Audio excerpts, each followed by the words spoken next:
Hi, how are you? This is Lori from howcanyouFindLove.com, and I am here today with my co-author for the book Sexy Secrets to a Juicy Love Life. And she is known as the money mentor. And actually, I follow her information because, like, they're all very good. And then I think I'm getting my lucks, all the time, luck. So let's all welcome Miss Faith Dugan. Hi, thank you for having me, Lori. So it's great to actually start the day right together with you. So, Faith, I know that you have been doing a lot of stuff, and for some people, they don't really know much about you. So maybe you can tell us more about yourself and how can you help people? Okay, well, I have my background is in accounting. I have a bachelor's degree in accounting and a master's degree in public administration. I have over 20 years experience in accounting. I've been doing accounting for private, nonprofit, and government organizations. I worked my way up. I worked in different departments: accounts payable, accounts receivable, payroll, and then I managed a department for a government agency, and I've managed millions of dollars in budgets and pretty complex organizations, and had to understand all the rules and regulations and dealt with big audits. So what I decided to do in the recent couple years, I decided to take that expertise and help people and organizations financially succeed, rather than taking my expertise for the through government or private or the nonprofit organizations, but take it to people like your listeners. In their business, helping them succeed financially or personally. What I can do is I help to shed light on the finances, making it easy and not so complex, because sometimes finances is scary to people, and they don't, it just, sometimes it feels overwhelming or complicated sometimes. So I'm really good at taking something that seems like it's complex and make it simple and make it easy to understand, so people can understand their finances. And when they understand their finances, then it's easier for them to feel good about money, improve their relationship with money, and therefore attract more money, because part of making money is mindset.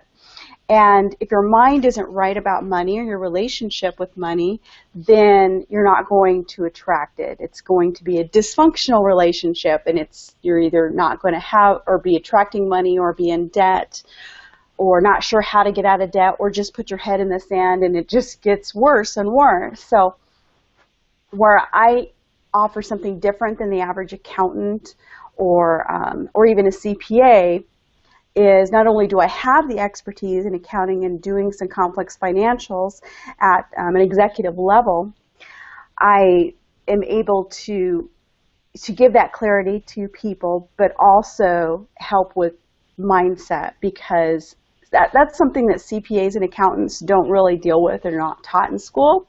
So it's something that I've always done on my own or worked on myself, because I actually I was a single mom. I divorced when I was really young. I was in an abusive relationship and left, didn't have any money, and I had to raise these kids. So it was kind of scary for me to understand how money works and how to succeed financially, and so that was extremely scary for me. So I've always set out to learn everything about money so that I would not have to be dependent on anyone, but I could be in the relationship I want, versus being in a relationship that I have to stay in to make ends meet. So I didn't like that situation of feeling in debt or feeling dependent on somebody financially. And I worked on my own financial empowerment. So what I want to do, or my deepest desire, is to help others that felt like me and want to succeed financially and become empowered in their own lives, whether it's personal or business or both. Mm-hmm, mm-hmm. So, based from your what you have seen through the years, what do you think is the why do you think money has become a problem in relationships, as it has caused a lot of divorce? Right, right. I think it's because people sometimes don't work on their relationship with money, or it's just not important. It's not taught in schools. And I think that it's something that's really neglected in our educational system is we're taught how to do algebra or trigonometry or calculus or things that we never need again in life. Yes. But yet we're never taught how to really manage our money, really. I mean, there are some schools that might touch on it a little bit sometimes. Or, you know, when my kids are in school, they did do some economics, which was really good, which I never had when I was young. But most of the time, there's nothing being taught on how to manage your finances, let alone your mindset with money. That's never taught. So people don't understand the power of the mind, too, and how powerful it is about attracting money. And when you have that mindset of there's not enough money and you worry about it and you fret about it, that it tends to, basically what you're doing is you're resisting money to come into your life. And I'll notice how people will say, oh, I don't, I don't really want any money. I mean, they need money, but they'll say, oh, I don't really want any money, or I don't want to take any money from somebody because they have guilt in taking money. There's usually some guilt or shame around money for some reason. Could have been how they were raised. Plus, we're not taught money in school. So we don't have much financial education. So I think, so people don't really work on their relationship with money. So it tends to become a problem in relationships because if one or both partners have a bad relationship with money, it'll tend to fester and grow. And like if one person's out spending money and putting the other one in debt, there can be some real anger and resentment towards that partner. Or it could be the opposite, where somebody's hoarding money or not wanting to spend it at all or let go of it, because that's another problem too. Hoarding money isn't a good money mindset as well. It's the opposite of overspending. So I think that that's just something that we're just really missing. There's a lot of people that maybe complain about not having enough money, but they don't really get financially educated or take that step to become financially educated because they're afraid of looking at their money. And once they look at it, they'll realize it wasn't as bad as they thought it was, that it's worse in your head than it really is on paper. Once you look at your money on paper, I don't know, there's just a feeling of like, you just feel better once you see what you actually have. It wasn't as bad as you thought. So that's the thing I tell people is once you look at it and you get organized and you become more efficient and you understand it, then it's just going to feel like a burden is lifted. Also, I wanted to mention about relationships too, is like when you're dating, it's also really a good thing to look for somebody who is good with their money as well. And because if you get in a relationship with somebody who's not good with money, then that does create a lot of problems in relationships. It can be it's like one of the number one things to break up relationships is money, which is really sad. Okay, so do you have any suggestions for singles in order to prepare themselves on money matters once they have found the love of their life? Well, before you meet that person, getting yourself ready and financially empowered, because one of the things that attracts a relationship is confidence. And so once you're confident about your financial situation, that's one huge thing that really helps you attract a really healthy relationship. You don't want, like if you're a woman, you don't want a man to rescue you. Many times women think that men need to make money and they don't need to worry about it because they just want to let the men handle it. And then they tend to then you don't really want a man who's wanting to rescue you because he's not really in a healthy place himself. So if you want a healthy relationship, you want that kind of person. Plus, there's a lot of red flags, which I go over in the coming chapter about what to look for in a relationship. Now, when you're in a relationship, it's important to become financially empowered, especially for women, because a lot of times women want to rely on their man, especially if their man is good with money, and let him handle it. But what if something happens if he God forbid, he passes away unexpectedly, or tragedy happens and he can't work anymore and you have to handle the finances, or something happens and you have to handle it, then it's huge for huge learning curve. So it's good to understand what's going on, even if he's handling the money, and understand your money situation, becoming educated, taking steps, either doing some research about finances, looking at your money and organizing it, or getting a financial coach to help you get where you need to be and understand what you need to be. It's extremely important to understand what you need to know about your money. It's not taught in schools. It's something you have to do on your own. Not only the mechanics of finances, but the mindset of finances is just important, if not more important, than understanding the mechanics. Because if you understand all the mechanics of your debits and credits, your balance sheet, your income statement, you might know all that. But if your mindset's not good, then it's not going to work as well. You have to do the whole thing for it to work properly. And with a relationship, too, I want to mention communication with money. You have to have trust in the other person and communicate about money, like big money decisions, and both becoming financially educated together is very beneficial for a relationship.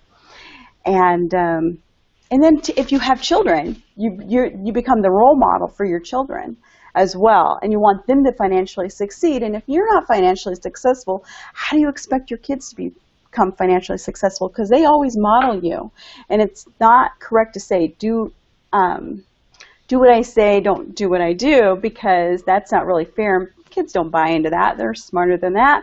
They're going to model you. So it puts them in a much better state of mind to see how their parents handle money and how they teach them. So that's extremely important with children as well.